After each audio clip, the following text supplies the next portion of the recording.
నెల్లూరులో Sunday market ప్రాంతాన్ని మంత్రి నారాయణ ఆకస్మికంగా పరిశీలించారు. సండే మార్కెట్లో రోడ్డు ఎత్తు పెంచాలని నిర్ణయించారు. ఇందులో భాగంగా స్థానిక వ్యాపారులతో మాట్లాడి వారి సమస్యలు తెలుసుకున్నారు.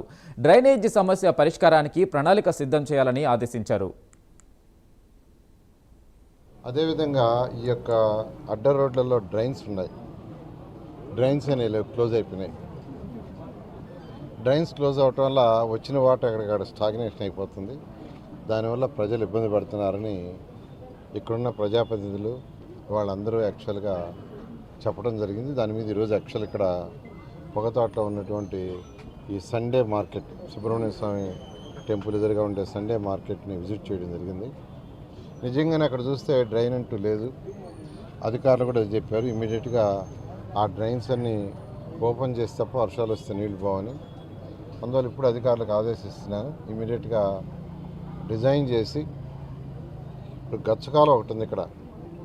గచ్చకాలంలోకి ఈ రోడ్లలో నీళ్ళు పోయి పోవాలి. గచ్చకాలంలోకి నీళ్ళన్నీ పోతే అవి వెనక్కి దంతున్నాయి. ఎందుకంటే గచ్చకాలం యొక్క వెడల్పు తగ్గించేశారు, అటు ఇటు ఆక్యుపై చేసి. రోడ్డు టేకప్ చేస్తే చాలదు, దాని పక్కన డ్రైన్ కూడా కట్టాలా. ఆ డ్రైన్కి కూడా ఎస్టిమేషన్ వేసి ఇమీడియట్